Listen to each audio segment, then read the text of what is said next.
इस मूवी की शुरुआत केरल के पलक्कड़ से होती है, जहां माहौल बहुत टेंशन भरा दिखाई दे रहा होता है।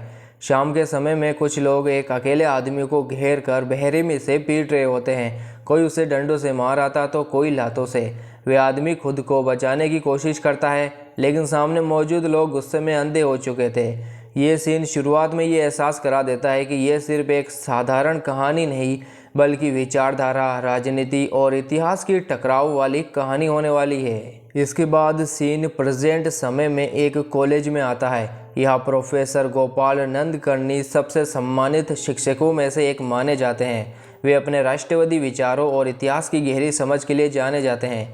कई छात्र उनका सम्मान करते हैं, लेकिन कुछ लोग उनकी सोच से सहमत यानी एग्री नहीं होते हैं। तभी उनका छात्र विकी हेगड़े गुस्से में उनके ऑफिस में पहुंचता है। दरअसल उसने आरएसएस पर एक थीसिस तैयार की होती है, जिसमें उसने ऑर्गेनाइजेशन को देश के लिए खतरा बताया होता है। विकी को लगता है कि उसने बहुत रिसर्च करके सच सामने रखा है, लेकिन गोपाल सर उसकी थीसिस पर साइन करने से मना कर देते हैं। गोपाल सर कहते हैं कि रिसर्च का मतलब सिर्फ आरोप लगाना नहीं होता, बल्कि इतिहास के दोनों पहलुओं को समझना भी जरूरी होता है। लेकिन विकी उनकी बात मानने को तैयार नहीं होता है।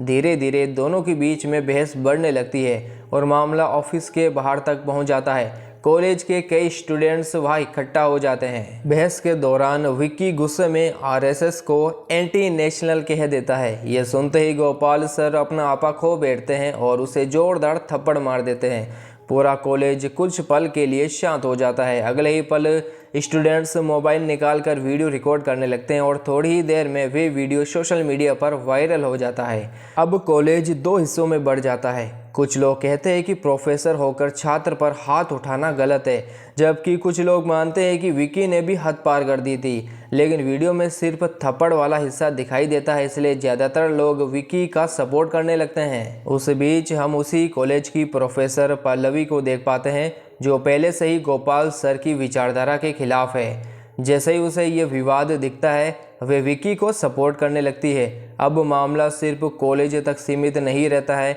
बल्कि आरएसएस, इतिहास और राष्ट्रीय भक्ति तक पहुंच जाता है। कॉलेज की मैनेजमेंट इस विवाद से घबरा जाती है। मीडिया भी लगातार इस मुद्दे को दिखाने लगती है। कॉलेज के एमडी गोपाल सर और विकी को बुलाकर मामला ख़त्म करने की कोशिश करते हैं।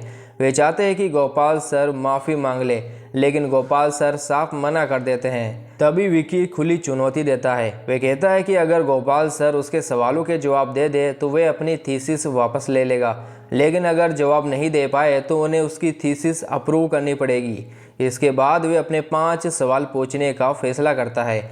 उसका पहला सवाल 1948 में आरएसएस पर लगे बैन और महात्मा गांधी की हत्या को लेकर होता है। विकी कहता है कि नाथूराम गोडसे आरएसएस से जुड़ा था, इसलिए संगठन पर सवाल उठते हैं। लेकिन गोपाल सर शांत रहकर जवाब देते हैं कि गोडसे हत्या से पहले संगठन छोड़ चुका था और जांच में आरएसएस की सीधी भूमिका साबित नहीं हुई थी।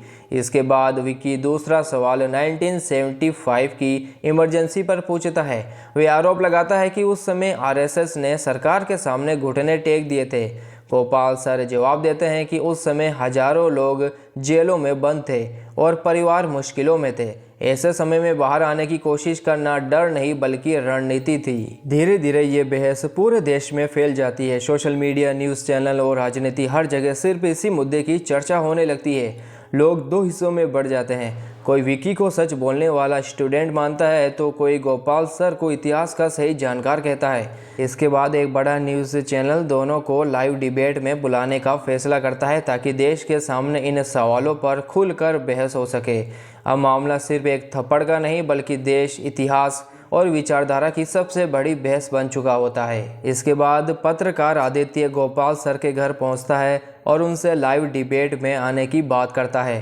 पहले तो गोपाल सर साफ मना कर देते हैं। उनका कहना होता है कि उन्हें टीवी पर चिल्लाकर बहस नहीं करनी, लेकिन आदित्य उन्हें समझाता है कि अब मामला सिर्फ उनका नहीं, बल्कि आरएसएस की छवि का बन चुका है। सोशल मीडिया पर लोग आधी अधूरी जानकारी लेकर फैसला सुना रहे हैं। अगर आरोप लगे हैं तो उनका जवाब भी तो देना जरूरी है।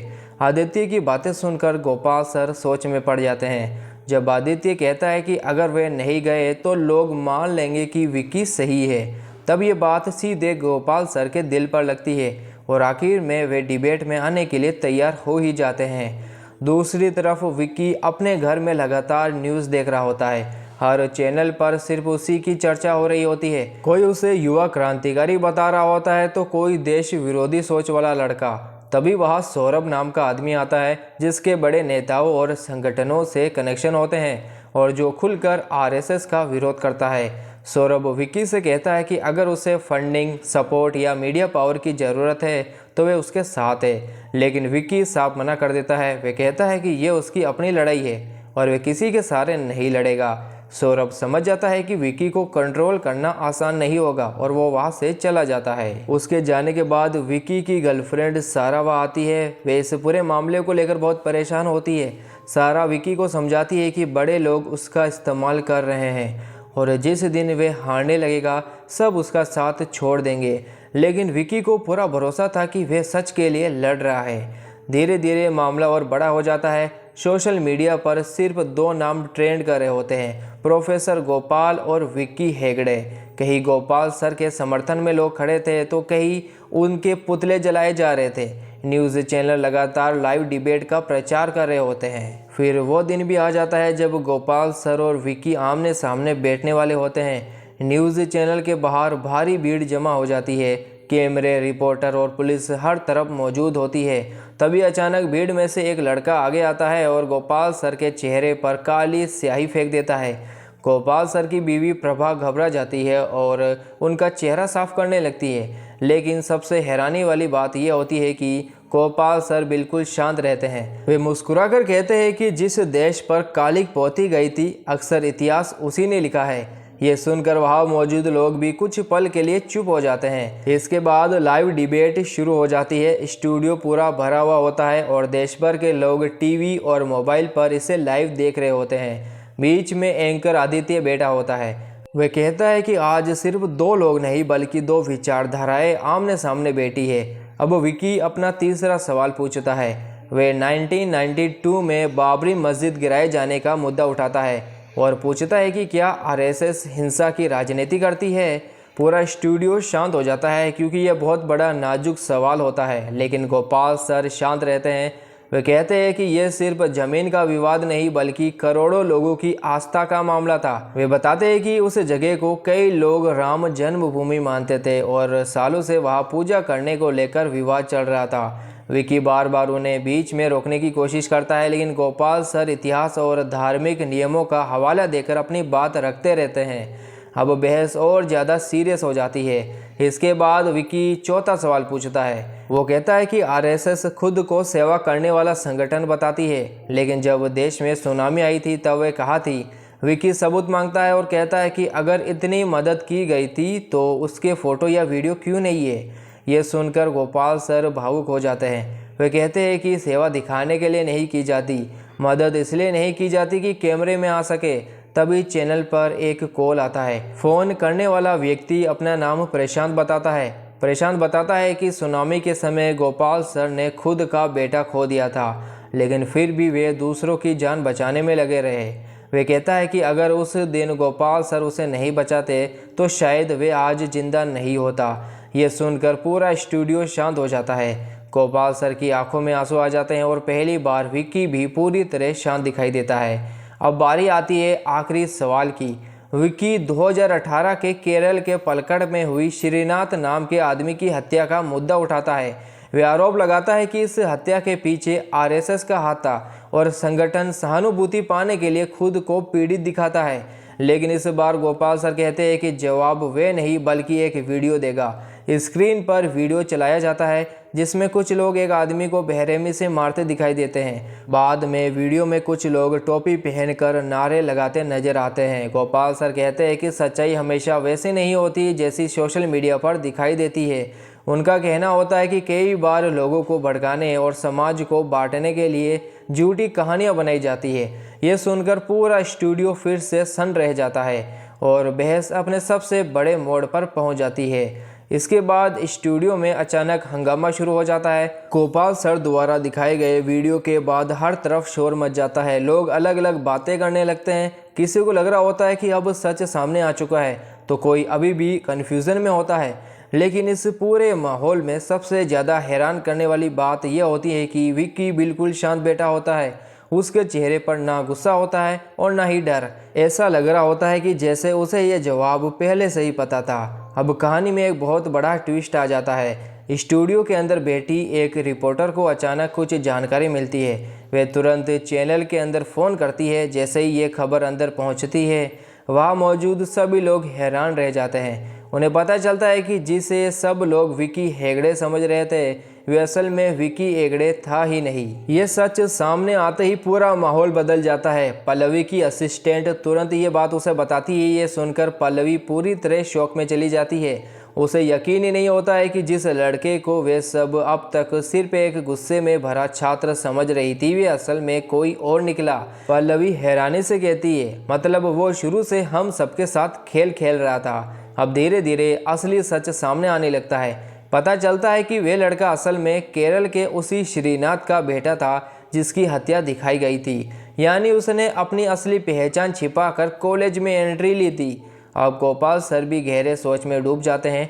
डिबेट खत्म होने के बाद वे अपनी बीवी प्रभा से कहते हैं कि जब विकी ने 5वां सवाल पूछा था तभी उन्हें कुछ अजीब लगा था, क्योंकि उस सवाल का जवाब तो उसे पहले से ही पता था। वे इस मुद्दे पर पहले भी कई बार बात कर चुका था। तभी गोपाल सर को समझ आता है कि विकी का मकसद उन्हें हराना नहीं था। वो सिर्फ बहस जीतना नहीं चाहता था। उसका असली मकसद पूरे देश के सामने सच लाना था। और ये फिल्म फिर असली कहानी दिखाती है। श्रीनाथ की मौत के बाद उसका बेटा अंदर ही अंदर टूट चुका था। उसे पता था कि उसके पिता के साथ किया हुआ था, लेकिन वे चाहता था कि वो मामला सिर्फ पुलिस फाइलों या राजनीतिक बहसों में दबकर ना रह जाए। वो चाहता था कि पूरा देश इस सच को जाने। इसलिए उसने ये पूरा प्लान बनाया। उसने नकली पहचान के साथ कॉलेज में दाखिला लिया, गोपाल सर के करीब पहुंचा और आरएसएस पर विवादित थीसिस लिखी और जानबूझकर ऐसा माहौल बनाया कि मामला पूरे देश में फैल जाए। उसे पता था कि अगर वह सीधे सच बोल देगा तो शायद कोई उसकी बात नहीं सुनेगा, लेकिन अगर वही सवाल देश के सामने लाइव टीवी पर उठेंगे तो लोग ध्यान देंगे। और इसी वजह से उसने गोपाल सर को चुना था, क्योंकि उसे मालूम था कि अगर कोई बिना डरे जवाब देगा और सच का सामना करेगा तो वे सिर्फ गोपाल सर ही हो सकते हैं। अब कहानी 1 महीने आगे बढ़ती है। हम देखते हैं कि विकी अपनी मां और सारा के साथ मणिपुर पहुंच चुका है। वहां का माहौल पूरी तरह अलग दिखाई देता है। ऐसा लग रहा होता है जैसे अब कोई नई लड़ाई शुरू होने वाली है। तभी फिल्म ये इशारा करती है कि विकी का मिशन अभी खत्म नहीं हुआ है। आरएसएस और इतिहास से जुड़े सवालों के बाद अब वे देश के पूर्वोत्तर राज्यों की तरफ बढ़ रहा होता है। फिल्म में अष्टलक्ष्मी नाम का जिक्र होता है, जो भारत की 7 सिस्टम यानी पूर्वोत्तर राज्यों की कहानी और वहाँ के स्ट्रगल की ओर इशारा करती है। और आखिर में ये भी दिखाया जाता है कि इन सब बातों की जानकारी गोपाल सर को पहले से थी। शायद इसी वजह से उन्होंने आखिरी समय तक विकी को रोकने की कोशिश नहीं की। लेकिन लड़ाई अभी खत्म नहीं हुई है, बल्कि ये सिर्फ एक नए अध्याय की शुरुआत है। देखिए दोस्तों, इतिहास, राजनीति और किसी भी विचारधारा को सिर्फ एक तरफ से देखकर फैसला नहीं करना चाहिए। हर कहानी के 2 पहलू होते हैं और सच हमेशा उतना आसान नहीं होता जितना सोशल मीडिया या लोगों की बातों में दिखाई देता है। बहस और सवाल पूछना गलत नहीं है, लेकिन बिना पूरी सच्चाई जाने किसी को देशद्रोही या दुश्मन मान लेना भी सही नहीं होता। कई बार लोग अपने निजी दर्द और भावनाओं की वजह से लड़ाई लड़ते हैं, लेकिन असली बदलाव तभी आता है जब सच पूरे समाज के सामने लाए। गोपाल सर के जरिए ये फिल्म बताती है कि नॉलेज, पेशेंस और फैक्ट्स यानी कि ज्ञान, धैर्य और तथ्य गुस्से से ज़्यादा ताकतवर होते हैं। वही विकी के किरदार से ये दिखाया गया है कि कभी कभी लोग बहस जीतने के लिए नहीं, बल्कि छुपा हुआ सच सामने लाने के लिए लड़ते हैं। देश को तोड़ने वाली सबसे बड़ी चीज़ नफरत नहीं, बल्कि अधूरी जानकारी और गलतफहमी होती है। और दोस्तों, इसी के साथ ये मूवी यहीं पर ख़त्म हो जाती है। तो दोस्तों, मिलते हैं जल्दी अगली वीडियो में। तब तक के लिए टेक केयर एंड बाय।